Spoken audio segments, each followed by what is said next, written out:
여러분, 열매를 맺는 나무는 건강한 나무겠죠. 특별히 열매를 맺는다고 할 때는 열매를 맺기 위해서 그만큼 나무가 노력했다라는 뜻이기도 합니다.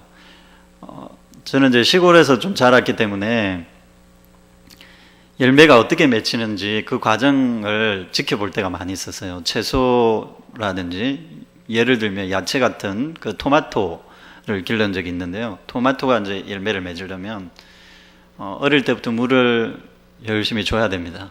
물을 많이 먹는 채소 중에 하나니까요. 물을 많이 주고, 그리고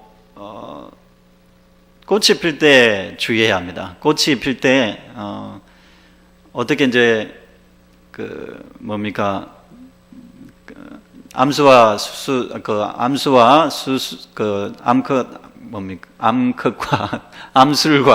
수술, 네, 암술과 수술이 이렇게 잘 만날 수 있도록 이렇게 배려해주는 농부가 그런 작업을 좀 해줘야 됩니다. 그러니까 꽃가루 같은 거라든지 이런 것을 자연스럽게 잘 안 될 때는 일부러라도 이렇게 묻혀주고 이렇게 노력을 많이 해야 됩니다.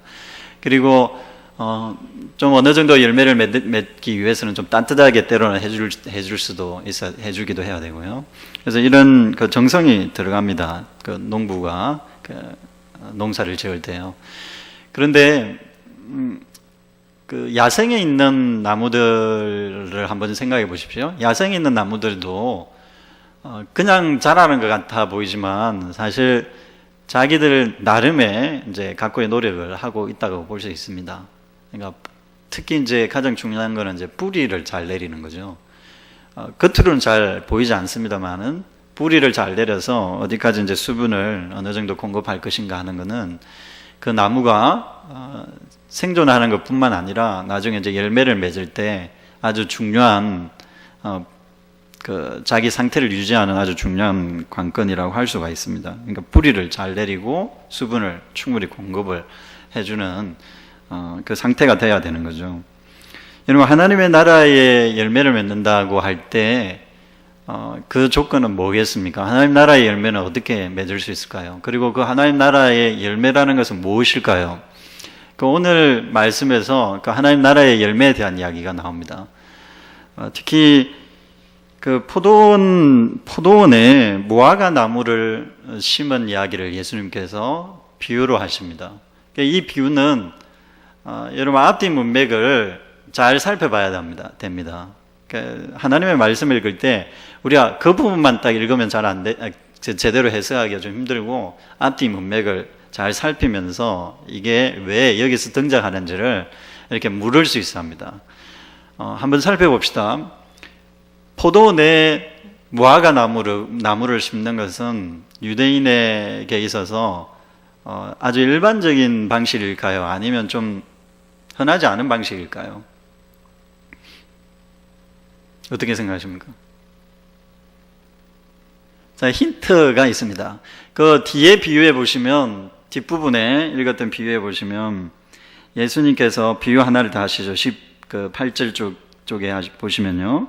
채소밭에 19절에 마치 사람이 자기 채소밭에 갖다 심은 겨자씨 하늘 같다. 뭐가? 하나님의 나라가. 하나님 나라가 어떻게 열매를 맺을 것인지 나중에 그 조건이 되는 거잖아요. 그러니까 하나님 나라는 채소밭에 겨자씨를 갖다 뿌린 거다, 이런 말입니다. 이게 흔한 일일까요? 아니면 낯선 일일까요? 유대인들에게 있어서. 그리고 뒤편에 보면 여자가 가루 서말 속에 전부 부풀게 한 누룩과 같다. 누룩을 넣었다는 겁니다.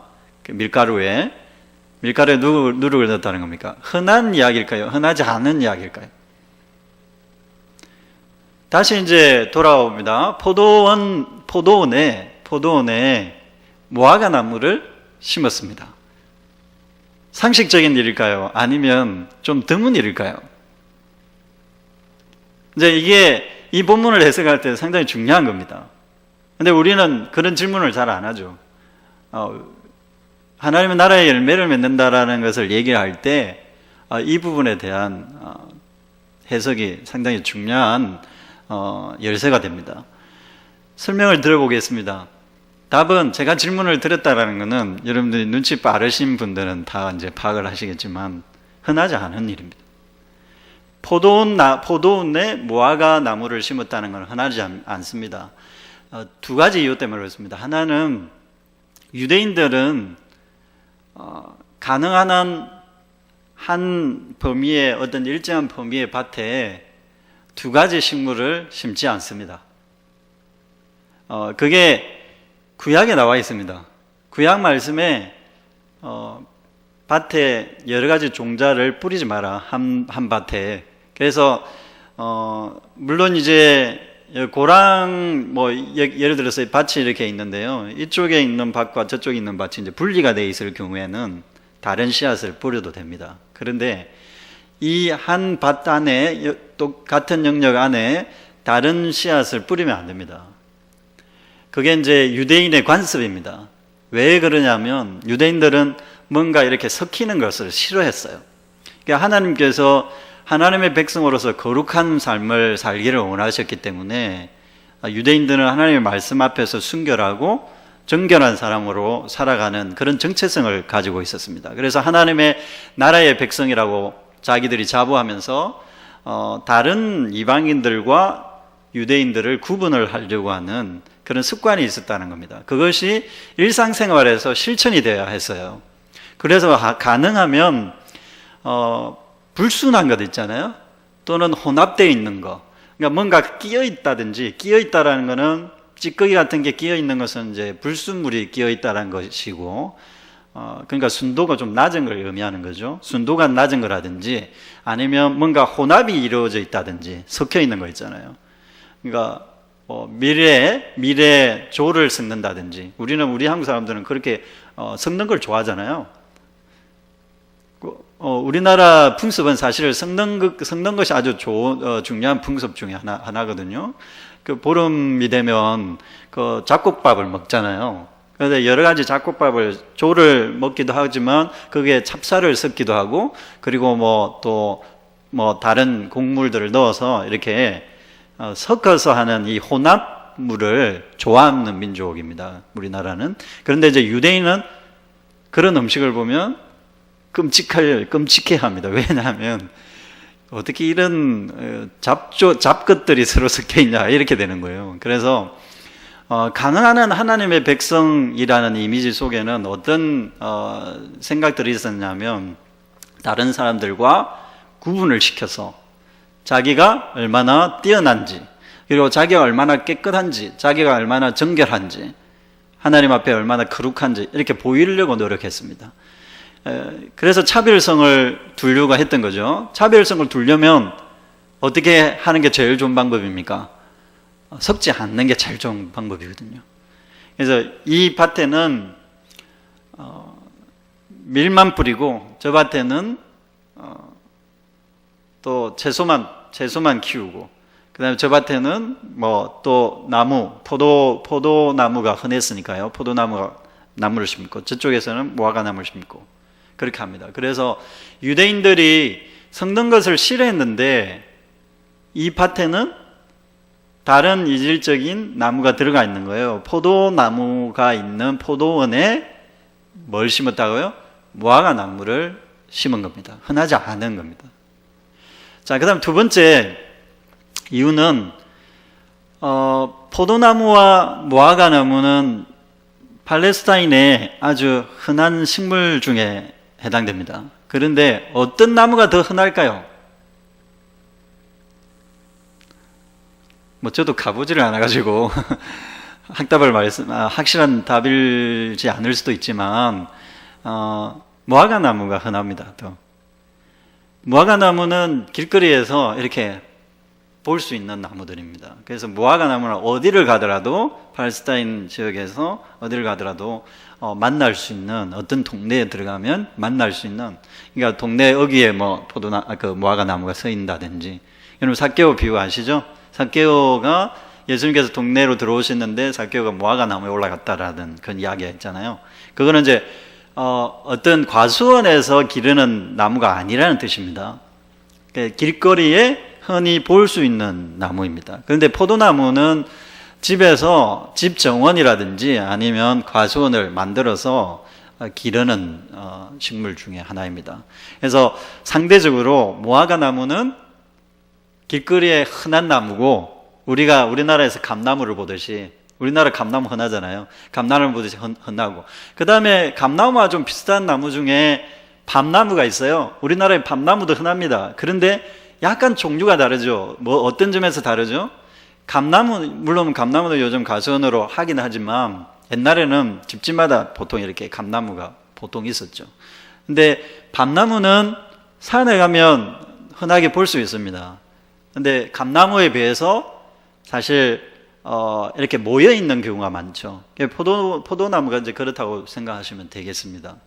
자, 흔한 나무와 둘 다 흔하긴 한데 하나는 관리가 좀 많이 필요한, 포도나무는 관리가 좀 많이 필요한 나무에 해당됩니다. 유대인에게서. 그리고 상대적으로 무화과 나무는 그냥 내버려둬도 이제 자라는 그런 겁니다. 자, 그러면 왜 예수님께서 이 두 가지 나무를 포도원에서 무화과 나무를 심었다는 이 비유를 예수님께서 하실까요?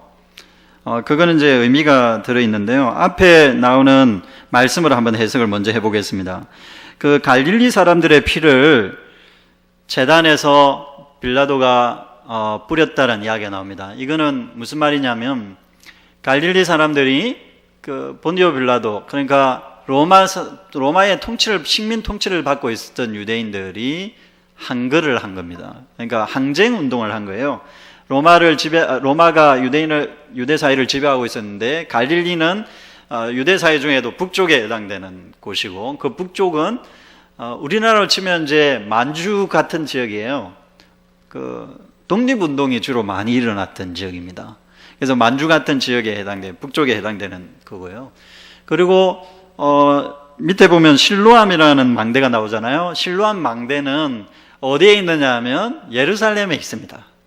예루살렘 성 옆에 있습니다. 바로 미문이라는 그 어귀에 있습니다. 그래서 그 예루살렘이라는 수도, 유대의 수도 가장 가까이 핵심부에 있는 지역입니다.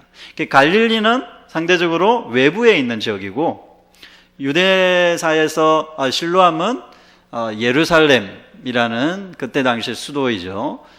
유대의 핵심 부분에 있었던 겁니다. 자, 그러면 예수님께서 이 두 가지 예를 드는 이유가 있는 거죠. 갈릴리에서 항쟁 운동을 하다가 성전에서 살해를 당한 이 사람들은 죄를 많이 지어서 이렇게 살해를 당한 것일까? 이렇게 묻고 있는 거예요. 그리고 또 한편으로 실로암 못에서 실로암 망대를 세우다가 그 망대가 무너져서 18명이라는 사람이 죽습니다. 그러면 이 사람들이 특별히 죄가 많아서 그런 일을 당한 거냐? 이렇게 예수님께서 묻습니다. 그 답은 뭐죠? 답은 뭐겠습니까? 자, 특별히 죄가 많았을까요? 갈릴리에서 항쟁을 하다가 성전에서 살해를 당한, 로마 군인에 의해서 살해를 당해서 이제 성전에서 피를 흘린 거죠. 그래서 제단에 피가 섞였다는 그런 얘기가 그 말입니다. 피를 흘렸는데 이 사람들이 죽은 거는 죄가 많아서, 그 갈릴리에 있는 다른 사람들보다 죄가 많아서 그렇게 죽은 거냐? 질문하는 겁니다. 아닐 수 있잖아요. 아닌 거죠. 죄가 특별히 많은 건 아니잖아요. 어려운 말은 아닙니다. 그리고 실로암 그 망대를 세우는 그 사람들이 노동자들이죠. 노동자들이 특별히 죄가 많아서 죽었습니까? 그렇지 않잖아요. 그런데 우리가 한 가지 생각해야 되는 거는, 우리는 그렇지 않다고 생각합니다만은 유대인들은 그렇다고 생각했습니다. 왜 그러냐면, 이게 독특한 유대인의 사고방식인데요. 우리도 옛날에 여러분들 할머니들이 네가 이렇게 안 좋은 일을 당하는 거는 부정을 타서 그렇다. 그래서 액땜을 해야 돼. 하는 그런 그 전통들이 있었습니다. 우리나라도. 근데 유대 사회에서도 이제 그 비슷한 운명관이 있었어요. 어떤 안 좋은 일을 당하게 되면, 또는 좋은 일을 당해도 마찬가지입니다. 안 좋은 일을 당할 때는 안 좋은 일을 당하는 대로 이유가 있는 거예요. 왜? 자기가 죄를 지었든 아니면 엄마 아빠가 자기들의 조상이 죄를 지었든 이유가 있는 거예요.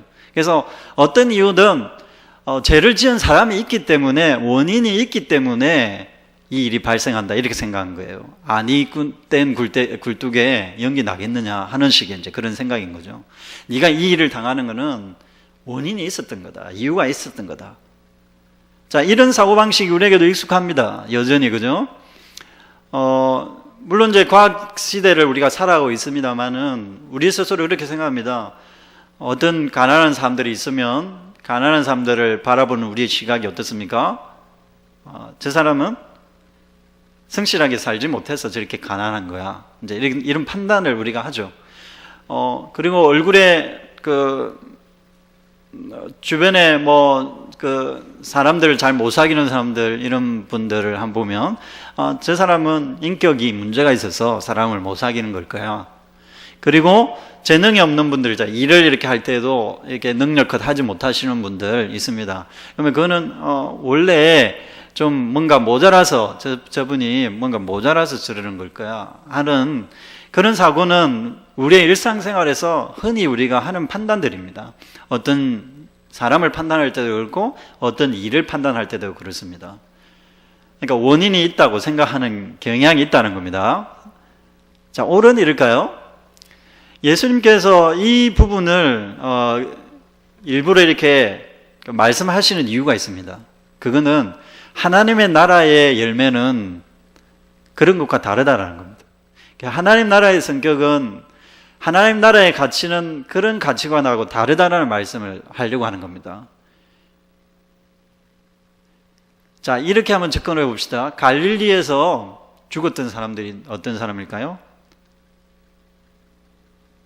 나라를 구하기 위해서 항쟁을 했던 독립운동가들입니다, 따지고 보면. 그런데 우리는 그 독립운동가들에 대해서 판단할 때 왜 굳이 그렇게 노력할 필요가 있냐, 왜 굳이 그렇게 나서서 죽음을 자초하느냐, 이렇게 생각하고 판단하는 습관이 있을 수 있습니다. 왠지 지난주에 이제 말씀을 나눈 부분과 해당되는데요. 그 앞에 구절에 보시면 천지의 기상은 분간할 줄 알면서 어찌 시대는 분간하지 못하느냐, 또 어찌하여 옳은 일을 스스로 판단하지 못하느냐, 그렇게 말씀을 하십니다. 시대가 어떤 시대인지 잘 분별하고, 그리고 거기서 행동할 바를 너희들이 알기 위해서 옳은 일을 판단할 수 있어야 한다, 스스로. 그리고 그 말은 스스로 옳은 일이 무엇인지를 판단하고 행동으로 옮기라는 뜻입니다. 행동으로 옮기지 않기 때문에 사람들이 너희들을 고소한다라고 말을 했죠. 그러니까 말하자면 내가 하나님의 백성이라고 하면서, 내가 하나님을 믿는다고 하면서 유대인들이 나는 유대인으로서 하나님께서 택하신 백성이야, 이렇게 생각하면서 실제로는 이 시대가 어떻게 돌아가는지에 대해서 아무 관심도 없었다는 거예요. 식민 통치를 받고 있었던 그 시대가 얼마나 가난한 자와 또 사회적인 약자들에게는, 또는 장애인이나 이런 사람들에게는 얼마나 비참한 사회인지에 대해서 생각하려고 들지 않았다는 거예요. 나만 깨끗하게 살면 돼, 나만 순결한 삶을 유지하면 돼, 나만 하나님 앞에서 바로 서면 돼 하는 그런 시각을 가지고 있었다는 겁니다. 그럴 때 이제 세상 사람들이 너희들을 고소할 것이다.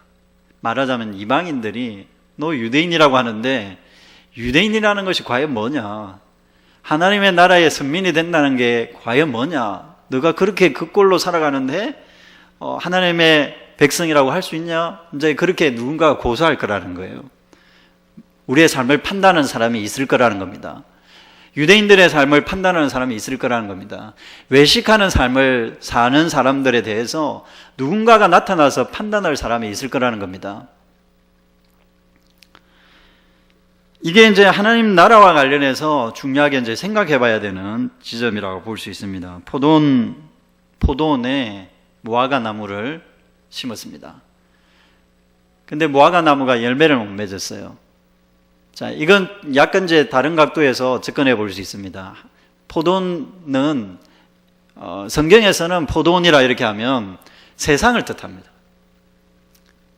또는 하나님께서 택하신 유대 공동체를 뜻하기도 합니다.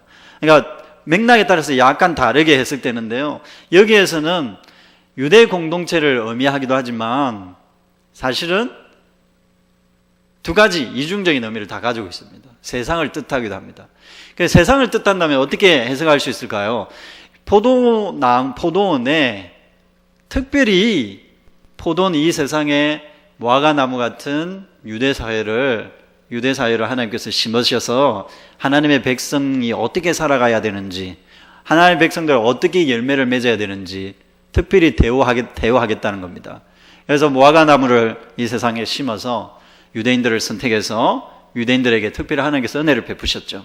그리고 그들에게 너희들이 하나님의 백성이니까 내가 축복하겠다, 하나님께서 그렇게 하셨죠. 그래서 많은 축복을 실제로 주셨습니다. 그런데 노력을 많이 하고 거름도 주고 또 물도 데워주고 그렇게 했는데, 하나님께서 공급할 것을 많이 공급했는데 결과가 어떻게 됐다고요? 열매를 맺지를 못하는 거예요. 하나님 나라의 백성이 맺어야 될 열매를 못 맺고 오히려 욕을 먹는 거예요. 세상 사람들로부터. 열매를 맺어야 될 시기가 분명히 지났는데 열매 하나 맺지 못하고 있는 거예요.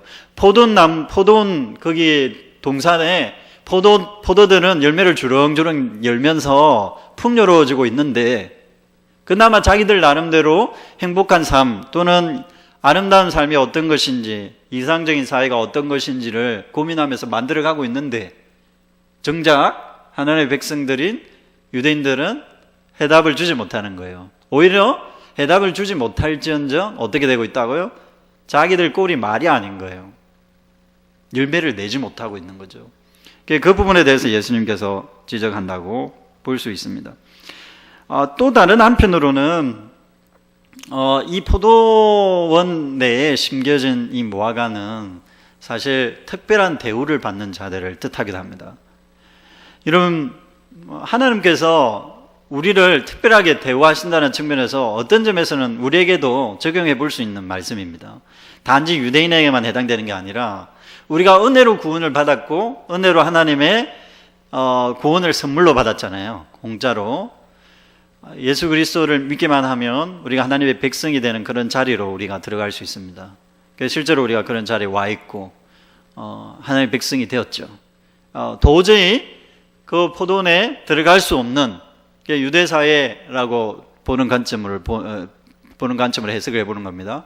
포도원이 유대사회라고 하면 유대인이 도저히 될 수 없는 자였는데, 길거리에 그냥 나돌아 다니는 그런 보잘것없는 존재들이었는데 하나님께서 뽑아서 포도원에 심어주신 거예요. 그러니까 하나님의 백성의 그 은혜를 누릴 수 있도록 포도원에 자리를 마련해 준 거죠.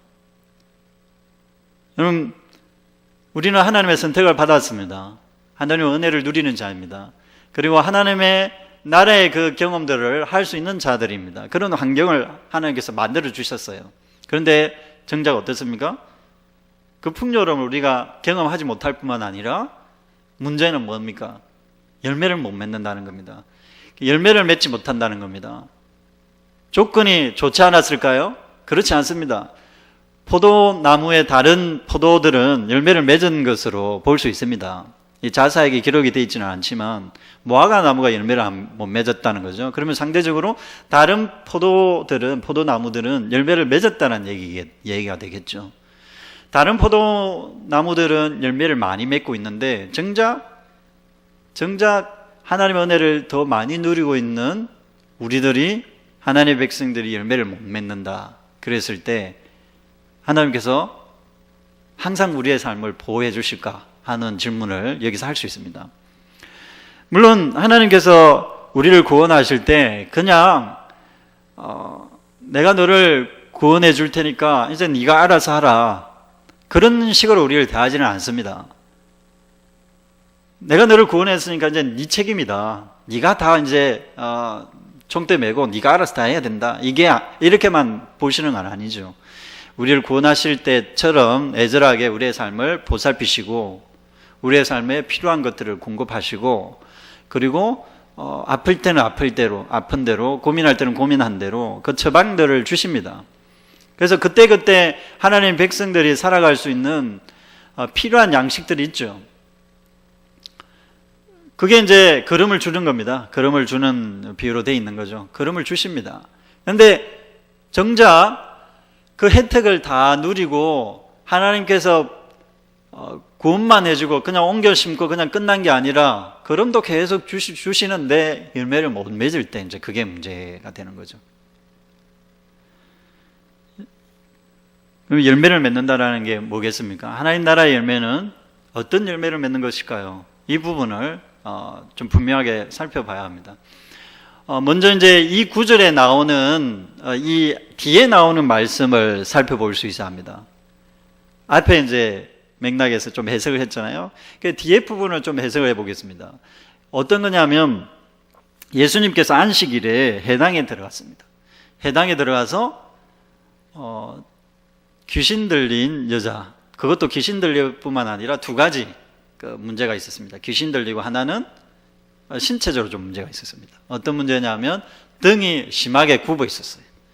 그러니까 귀신도 들리고 등이 굽고, 그러니까 일종의 곱추 같은 건데요. 유대사에서 사실 정신적으로 불완전한 사람의 대표가 귀신 들린 사람입니다. 그리고 육체적으로 불완전 사람의 대표가 곱추입니다. 왜냐하면 등을 이렇게 인간이라면 등을 이렇게 펴고 살아가는 게 동물하고의 차이점이라고 생각했기 때문입니다. 그리고 유대인들에게는 정상적인 거라고 하면 기본적으로 자기들의 상이 있었던 거죠. 완전한 것에 대한 추구가 있었습니다.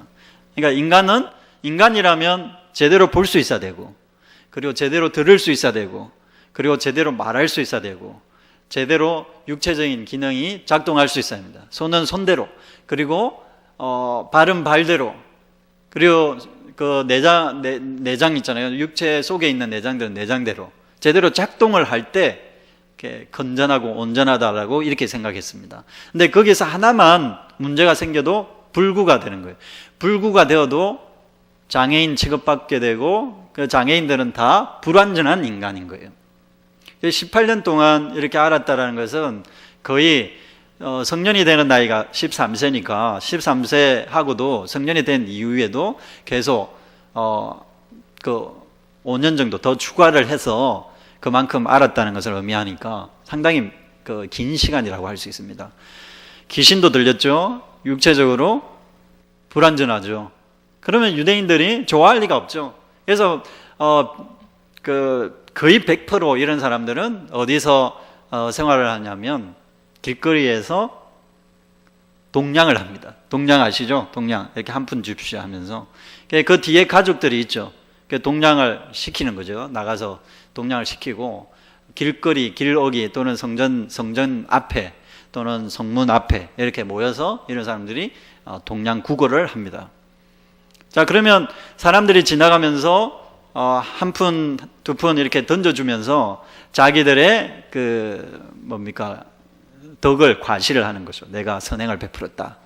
자, 그러면 이런 사람들은 어떻게 보면 완전하다고 생각하는 정상적이라고 생각하는 사람들과 비교해서 자기들의 완전하고 정상적인 것만 그것을 상대적으로 구축해 줄 수 있는, 상대적으로 보완해 주고 상대적으로 부각시켜 줄 수 있는 부수적인 인물밖에 되지 않는 거예요.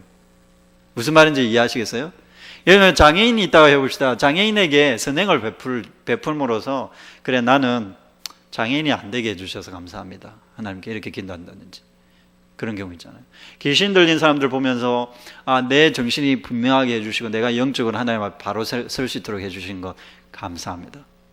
그런 식으로 나의 존재를 그런 사람들과 구별을 시켜서 나는 그런 사람들처럼 되지 않게 해주셔서 감사하다라는 그런 방식으로 생활하는 그런 습관이 있었다는 겁니다. 그래서 그런 습관이 하나님 나라의 백성들에게 있다면 문제라고 예수님께서 얘기하려고 하는 겁니다. 안식일에 예수님께서 그 사람을 고쳐주십니다. 고쳐주시는데 이 고쳐주시는 것도 잘 보셔야 되는데 그냥 비정상적이기 때문에 고쳐주시는 게 아닙니다. 예수님께서 모든 장애인을, 모든 병자들을 고쳐주시지 않았습니다. 병자들을 고쳐주시고 귀신 들린 사람들을 쫓아내시고 하셨지만 표적으로 그렇게 하셨습니다. 그러니까 일종의 대표를 뽑아서 그렇게 하셨어요. 그 말은 무슨 말이냐면 모든 장애인이 회복이 되어야 된다는 그런 관점으로 예수님께서 접근하지 않습니다. 장애인은 비정상적이라는 그런 시각이 잘못됐다는 겁니다. 길거리에서 구걸하는 자들의 인생이 비참하지만 예수님께서는 그들의 삶의 인생 자체를 그냥 완전히 다르게 회복시키시는, 그러니까 부자가 되는 방식으로 회복시키신다든지 그렇게 하지 않는다는 겁니다. 오히려 절대 다수는 고침을 받지 못합니다. 예수님도 유대 사회라는 그 갈릴리, 특히 또 갈릴리에서 많이 활동을 하셨으니까 갈릴리라는 좀 미천한 지역에서 활동하시면서 제한된 숫자의 병자들을 고쳐주셨죠. 그러나 예수님께서 얘기하시려고 하는 건 뭐죠? 하나님 나라에는 병자들이나 귀신 들린 자들이나 그리고 소위 말해서 비정상인이라고 생각되는 사람들조차도 허용이 되는 사회다라는 거예요. 그 말은 우리의 시각을 완전히 바꾸게 하는 거죠. 너희들이 아브라함의 후손이라고 하면서, 아브라함의 후손이라는 말은 하나님 나라 백성이라는 그런 뜻입니다. 하나님 나라의 아브라함의 후손이라고 하면서 여기에 있는 이 사람 한 사람 챙기지 못하는 거 아니냐? 이 여인이 이제는 하나님의 딸이다. 하나님의 딸이기 때문에 안식일에 생명을 구하고 안식일에 이 한 사람 보살피고 회복시키고 또 뭔가를 넉넉하게 주는 것은 누구든지 하나님의 백성이라면 해야 되는 것인데 너희들이 안식일을 지킨다고 하면서 그 중요한 것을 실천하지 않는 것은 문제다. 그러니까 뒤집어서 생각하는 거죠. 거꾸로 생각하는 거죠.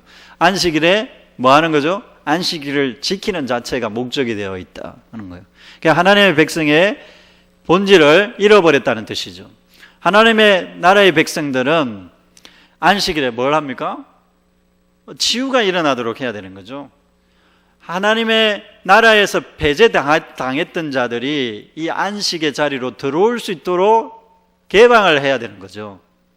누구나 하나님 나라의 잔치에 들어올 수 있도록, 하나님의 나라의 안식을 경험할 수 있도록 안식일에 그들에게 문을 열어야 되는데 교회가 자기들끼리만 잔치하고 안식일을 지키는 것만 하고 예배 드리는 것 자기들끼리 좋아가지고 예배 드리고 그것으로 끝나버리는 거예요. 그러면 안식일이 무엇을 위해 있는지 조차도 모르고 우리가 그렇게 일상을 보내고 있는 거예요. 하나님의 백성이냐 너희들이 아브라함의 자손이냐? 아니다. 여기 아브라함의 딸이 있다. 이렇게 예수님께서 얘기하시는 거예요. 안식일에 그 여인을 고쳐주면서 여기 내가 아브라함의 딸 한 사람에게 관심을 갖고 있다. 이렇게 얘기하시는 거예요. 사실 이제 예수님께서 회개하지 않으면 하나님의 나라에서 버림받게 될 것이다 라고 예수님께서 얘기하시는 것이 이 구절에서 제가 말씀드리고자 하는 핵심입니다. 시간이 지나서 오늘 좀 자세히 말씀을 못 드릴 것 같은데요. 사실은 이 구절은 누가복음 3장에 있는 그 세례 요한의 이야기와 연결이 되어 있습니다. 한번 그 부분 잠시 좀 살펴보고 오늘은 말씀을 좀 간단하게만 여러분의 말씀을 좀 나누도록 하겠습니다. 회개하지 않으면 또 회개하지 않고 하나님 나라의 열매를 맺지 않으면 버림을 받게 된다는 그 부분에 대해서 아주 좋은 힌트가 들어가 있죠. 7절에서 한번 읽어보겠습니다. 7절에서 14절까지 제가 읽어보겠습니다. 3장 7절 누가복음 3장입니다. 같은 성경이죠. 누가복음. 요한이 세례받으러 나오는 무리에게 이르되 독사의 자식들아 누가 너에게 일러 장차 올 진노를 피하라 하더냐. 그러므로 뭐라고요? 회개에 합당한 열매를 맺고 속으로 아브라함이 우리 조상이라 말하지 말라. 그러니까 회개에 합당한 열매를 맺지 않으면 너희들은 아브라함의 조상이 아브라함의 후손이 아니다라는 말입니다. 유대인이라 하더라도. 내가 너에게 이르노니 하나님이 능히 이 돌들로도 아브라함의 자손이 되게 할 것이다. 그러니까 혈통이 중요하고 또는 중요하지 않고, 또 내가 유대인으로 태어났다는 게 중요하지 않고, 또 유대의 율법을 지키고 있다는 그게 중요하지 않다는 겁니다. 뭐가 중요하다고요? 해기에 합당한 열매가 중요하다는 겁니다. 9절, 이미 도끼가 나무 뿌리에 놓였으니 좋은 열매 맺지 아니하는 나무보다 지켜 불에 던져지리라. 이거는 이제 이 말씀은 오늘 본문하고 좀 비슷하잖아요. 그 무화과 나무가 열매를 맺지 못하면 도끼질을 해서 버리라는 얘기 말씀하고 비슷한 말씀이거든요. 그래서 세례 요한이 했던 말입니다. 이거는 예수님의 말씀이 아니라 세례 요한이 회개의 세례를 베풀었죠.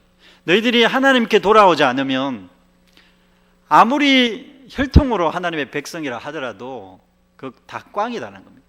다 그냥 도루묵이라는 거예요. 합당한 열매를 맺어야 되는 거예요. 하나님의 백성다운 합당한 열매를 맺어야 되는 겁니다. 이 합당한 열매라는 것은 행위를 뜻합니다. 합당한 하나님 나라에 합당한 행위를 하라는 겁니다. 하나님 나라에 합당한 생각과 하나님 나라에 합당한 행동을 통해서 하나님의 백성이라는 정체성을 보여줘야 된다는 거예요. 그렇지 않으면 버림을 받게 된다는 겁니다. 하나님의 백성이 아니라는 거죠. 하나님의 백성이라고 말하지 말라는 겁니다. 그러면 어떻게 해야 되는가 무리들이 묻습니다. 10절에 무리가 물어 이르되 그럼 우리가 무엇을 하리까? 세례 요한이 대답합니다. 대답하여 이르되 어떻게 하라고요? 옷 두 벌 있는 자는 옷 없는 자에게 나눠 줄 것이요 먹을 것이 있는 자도 그렇게 할 것이니라. 옷이 두 벌이 있다면, 여유분이 있다면 옷이 없는 사람에게 나누라는 겁니다. 아주 구체적인 지침이죠. 이게 원리가 들어있기도 하지만 구체적인 말입니다. 옷이 만약에 두 벌이 있다면 이 말은 나에게 필요하지 않은 옷이 있다면 그거 다른 사람에게 주라는 겁니다. 이게 하나님 나라의 백성의 열매를 가늠하는, 하나님 백성으로서 열매를 맺고 있느냐, 하나님 백성다운 행위를 하고 있느냐 하는 것을 결정하는 아주 중요한 말씀입니다. 추상적인 말씀이 아니에요. 옷이 두 벌이 있으면 한 벌은 다른 사람을 주라는 거예요. 가지지 못한 자에게. 내가 옷이 두 벌 있다라는 그만큼의 여유가 있다는 얘기고, 그리고 먹을 것이 있는 사람은 먹지 못하는 사람에게 나누라는 거예요. 먹을 것이 있다는 거는 그만큼 내가 여유를 가지고 있다는 거죠. 내가 그걸 누리고 있다면, 내가 뭔가를 누리고 있는 것이라면 그게 무엇이든지 간에 옷과 먹는 것은 생계와 관련된 거죠. 의식주와 관련된 거죠. 잠잘 곳이 있다면 잠잘 곳이 없는 사람에게 나눠줘야 되겠죠. 그렇게 의식주 문제와 관련해서 말씀하시는 것이기도 하고, 그리고 우리가 적용해 볼 수 있는 것은 내가 가지고 있는 여러 가지 재능들도 마찬가지입니다. 나에게 하나님께서 주신 은사들도 마찬가지입니다. 내가 공부를 잘한다면 내가 공부를 잘하는 것을 나만 즐긴들 뭐 하겠습니까? 그거 여러분 책 많다고 자랑한들 뭐 하겠습니까? 그 책 다른 사람에게 나눠주세요. 그리고 여러분들 많이 배웠으면 많이 배운 대로 못 배운 사람과 나누세요. 그게 하나님 나라 백성의 표지입니다. 근데 놀랍게도 포도원에 있는 그 포도나무들이 더 빨리 열매를 맺습니다. 하나님의 백성들은 그런 열매를 맺을 줄 몰라요. 이 세상에 있는 사람들이 더 많이 열매를 맺어요. 그러니 이 세상 사람들이 그 열매를 가지고 하나님의 백성들을 판단하는 거예요. 너희들은 하나님의 백성이냐? 뭘 가지고 하나님의 백성이라고 할 수 있느냐? 이렇게 판단하는 거죠. 그게 고소할 거예요. 판단한다는 말이 그 말입니다. 그게 스스로 내가 하나님의 백성으로서 하나님 앞에 이런 열매를 가지고 있습니다 라고 할 수 있는 열매를 가지고 옳은 것을 판단하면서 그 행위를 할 수 있느냐 하는 것이 하나님의 백성으로서 아주 중요한 열매의 모습이라고 할 수 있습니다. 세례 요한이 이제 했던 말을 예수님께서 반복해서 하시는 거죠. 좀 더 구체적인 얘기가 나옵니다. 세례요한이 이렇게 얘기합니다. 세리들, 매국노라고 알려져 있었던 그때 당시에 세리들은 어떻게 하라고요? 너무 많이 거둬들이지 마라. 거둬들일 정도만 거두고 횡포를 부리지 마라. 그리고 군인들은 뭐라고요? 다른 사람을 강탈하지 마라. 다른 사람을, 경찰들도 해당되는 거예요. 고발하지 마라. 거짓 고발하지 마라. 돈 벌기 위해서. 부조리 행하지 말라는 거죠. 그리고 자기에게 겁여가 주어진 것을 그 이상으로 너무 욕심 부리지 말라는 거예요. 부정부패하지 말라는 거죠. 그리고 그렇게 이제 구체적인 예를 말씀을 합니다. 세례요한이. 다시 예수님의 말씀으로 다시 한번 돌아볼게요. 예수님께서 말씀하시는 말씀의 내용을 세례요한의 말씀과 연결을 시켜서 한번 생각해 봅시다. 하나님의 백성이 열매를 맺지 못하면 찍어서 밖에 버리게 될 것입니다. 그러면 어떤 열매를 맺어야 할까요? 그게 마지막에 비유해서 하는 말씀입니다. 채소밭에 겨자씨를 뿌리는 겁니다. 그리고 밀가루에 누룩을 몰래 넣는 겁니다. 한번 제가 이 부분은 설교를 한 적이 있는데요. 여러분, 채소밭에 잡초인 겨자씨를 뿌리면 안 됩니다. 절대로. 겨자씨는 잡초입니다. 밖에서 그냥 자라는 겁니다. 채소가 아니에요. 밖에서 자라는 식물인데 우리나라로 치면 흔히 들에서 볼 수 있는 그런 식물입니다. 여러분, 들에서 흔히 볼 수 있는 식물들과 채소가 같이 어울릴 수 있는 그런 세계를 만드는 것이 하나님 나라의 가치입니다. 보잘것없다고 무시하면 안 되는 거죠. 잡초라고, 잡것들이라고 쉽게 말하면 무시하고, 나는 고사한 채소야. 그러니 네가 어떻게 감히 우리의 영역을 침범할 수 있냐. 내가 너에게 거름을 준다는 게, 잡초에게 거름을 준다는 게 말이 되냐? 이런 태도들을 버리라는 겁니다. 하나님의 나라는 잡것들을 위해서 있습니다. 미천한 자들을 위해서 있습니다. 보잘것없이 보이는 것에 하나님 나라의 가치는 집중합니다. 실제로 사회적 약자들을 어떻게 세워나갈 것인가를 교회가 고민하지 않으면 그곳에는 하나님 나라가 없습니다. 하나님 나라의 열매를 절대 열매를 맺을 수 없습니다. 교회의 재정이나 교회가 하는 행사들이 우리 자신을 즐겁게 하는 일이라면 그 문제가 있습니다. 고민해 봐야 돼요. 선교지에 그 돈을 쓴다 할 때에도 선교지를 어떤 특정 행사를 위해서 그 돈이 쓰이는 경우는 고민을 해봐야 돼요. 선교지 안에서 그 지역의 사회적 약자들을 어떻게 세워가는지, 우리 교회가 선교를 많이 하는데요. 선교사들에게 그 재정적인 지원을 하는 것도 필요하고, 그렇지만 더더욱 우리가 필요한 건 뭘까요? 그 지역에서 살아가는 사람들이 하나님 나라의 복음을 어떻게 받아들이고 하나님 나라의 가치를 어떻게 접할 수 있을 것인가, 그들의 삶을 어떻게 복음으로 세워갈 것인가에 대한 고민을 많이 해봐야 됩니다. 그래서 어떤 때는 선교비들이 그 나라의 권력자들에게 뒷돈을 대는 식으로 사용되는 경우도 있어요. 그런 경우가 많습니다. 실제로 교육비 같은 것들을 제공하기 위해서 투자를 하잖아요. 그러면 건축에 대한 투자를 하잖아요. 그런 것들이 누구를 먹고 살리냐, 그곳에 있는 민중들을 먹고 살리는 게 아니라 그곳에 있는 소위 말해서 가진 자들을 먹여 살리는 그런 돈으로 사용될 수도 있는 거예요. 그러니까 선교비를 보내는 것도 중요하지만, 선교지에 가는 것도 중요하지만, 그들에게 직접적으로 복음을 전하는 것도 중요하지만, 뭐가 더 중요하다고요?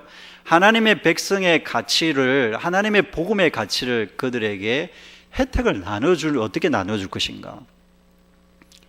실제로 어떤 사람에게, 어떤 한 사람에게만 집중되지 않고, 가지고 있는 사람들을 배불리는 식이 아니라, 가지 못한 사람들에게 하나님의 복음의 가치가 어떻게 나눠지게 할 것인가. 그것이 회개의 합당한 열매인 거예요. 하나님의 백성이 되었을 때 하나님의 백성으로 돌이켜서 나는 하나님의 백성입니다. 이제는 이 세상 이 세상 가치와는 다르게 삶을 살겠습니다. 라고 회개했을 때 맺을 수 있는 열매입니다. 이제는 사회적 약자들을 위해서 사는 거예요. 하나님께서 보살피시고자 원하시는 보잘것없는 자들을 위해서 사는 거예요. 교회는 그렇게 하기 위해 부름을 받는 겁니다. 가진 자들의 배를 불리는 게 교회가 아닙니다. 그리고 권력을 가진 자들의 권력을 옹호해 주는 자들이 교회가 아닙니다. 권력에 대해 비판하고 가진 자들에 대해 비판하고 그들이 어떻게 그렇지 않은 사람들과 나누게 할 것인가에 대해서 교회가 고민하지 않고 기도하지 않고 직접 행동으로 옮기지 않는다면 그 복음의 가치 잘 모른다고 할 수 있습니다. 열매를 못 맺는 거예요. 말은 하는데 그렇다고 하는데 열매를 못 맺으니까 하나님의 능력이 그게 없는 거죠. 하나님의 나라의 능력이 없으니까 외식하는 자가 되는 거죠. 자기도 깨림칙한 거죠. 내가 하나님의 백성인지 아닌지도 모르고 살아가는 거죠. 우리가 하나님의 백성이 된다는 게 뭔지도 잘 모르는 감을 못 잡는 거죠. 왜? 그 열매가 없으니까. 열매가 하나님 나라의 백성이 되는 것에 대한 분명한 열매를 얘기를 할 수 있어야 되는데 그런 징표들이 없는 거예요. 그런 징표들을 교회가 유산으로 가지고 있지 못하니까 날마다 헤매는 거예요. 돌고 그냥 헤매는 인생을 사는 거죠. 말씀을 맺겠습니다. 회개에 합당한 열매를 우리가 맺어야 합니다. 하나님의 백성이라고 우리가 자처한다면 하나님의 백성다운 행위를 가져야 합니다. 하나님의 백성다운 판단을 하고 하나님의 백성다운 행동을 할 수 있어야 합니다. 판단을 한다는 것은 행동으로 옮길 수 있는 것까지를 의미하는 겁니다. 세례요한의 음성 또 예수님의 음성을 한번 들어보십시오. 가진 자가 있으면 가지 못한 자들과 나누기를 바랍니다. 옷이 여벌이 있습니까? 다른 사람과 나누십시오. 여러분이 먹는 것이 조금 넉넉합니까? 그렇지 않은 사람과 나누십시오. 그리고 이 땅에 고통당하는, 억압당하고 고통을 당하는 우리 사회뿐만 아니라 또 세계에 있는 많은 사람들에게 우리가 관심을 가지고 그곳에 하나님의 정의가 실현되고 하나님의 나라가 회복되기 위해서 기도하고 또 때로는 복음을 전하는데도 참여하고 그 복음을 단순히 말로만 전하는 게 아니라 그 땅에 하나님의 의가 세워질 수 있도록 하나님의 옳은 것이 세워질 수 있도록 노력하기도 하고 헌신하기도 하고 또 기도를 하는 것을 끊이지 않아야 합니다. 그래서 하나님, 제가 걸음을 주겠습니다. 걸음을 3년 동안 한번 줘보겠습니다. 그래도 열매를 맺지 못한다면 하나님 손을 대십시오. 그 자세 있잖아요. 그 일꾼의 자세가 우리 그리스도인의 자세여야 하는 거예요. 이 세상을 하나님께서 심판하시려고 할 때 하나님, 제가 이 땅의 불의한 곳에 들어가서 걸음을 줘보겠습니다. 영양분을 한번 공급해 보겠습니다. 하나님의 의가 무엇인지 그곳에서 노력해보고 깨닫도록 하는 일을 해보겠습니다. 실제로 내가 그것을 실천하면서 모범으로 보이겠습니다. 부패한 곳에 가서, 부조리한 곳에 가서, 약자들이 외면당하는 곳에 가서 정의를 세우고 약자들을 위한 옹호하는 삶을 살고 그런 삶의 태도들을, 하나님의 사랑을 나누는 그런 삶의 태도들을 보여줌으로써 하나님의 열매를 맺는 방법을 함께 나누겠습니다. 그러므로서 하나님의 나라의 열매를 맺는다는 것이 어떤 것인지 한번 보여줄 테니까요, 3년 정도 한번 참아보십시오. 그렇게 말할 수 있느냐, 우리가? 그렇게 말할 수 있는 자가 되었으면 좋겠습니다. 하나님, 저 때문에라도 기회를 주십시오 라고 얘기했던 아브람 아시죠? 아브람 믿음의 조상이라는 이유가 그겁니다. 선한 한 사람이 있으면 멸망시키지 않겠다고 얘기했던 여호와의 말씀에 아브라함이 대신 나서서 옹호하는 그런 태도 있잖아요. 롯을 대변해주고 또 어디를 가든 어떤 공동체를 대변해 주려고 했던 그런 태도들이 신앙의 조상들의 모습이었다고 할 수 있습니다. 하나님 나라의 백성들의 위인들이었던 거죠. 그 위인들이 성서에 이제 이렇게 기록되어 있는 이유는 우리가 그들을 따라가기 위한 겁니다. 하나님 나의 삶의 실천을 통해 하나님 나라의 백성의 실천을 통해 하나님 나라가 견고하게 세워지고 그리고 하나님 나라의 열매를 맺을 수 있는 자들이 많아질 수 있도록 해달라고. 그리고 우리 사회가 포도원과 같이 넉넉한 열매들을, 아름다운 열매들을 많이 맺음으로써 샬롬을 이루어갈 수 있는 그런 사회가 되어질 수 있도록 위해서 함께 기도하시고 또 실천하시는 여러분들 되시기를 주의 이름으로 축복합니다.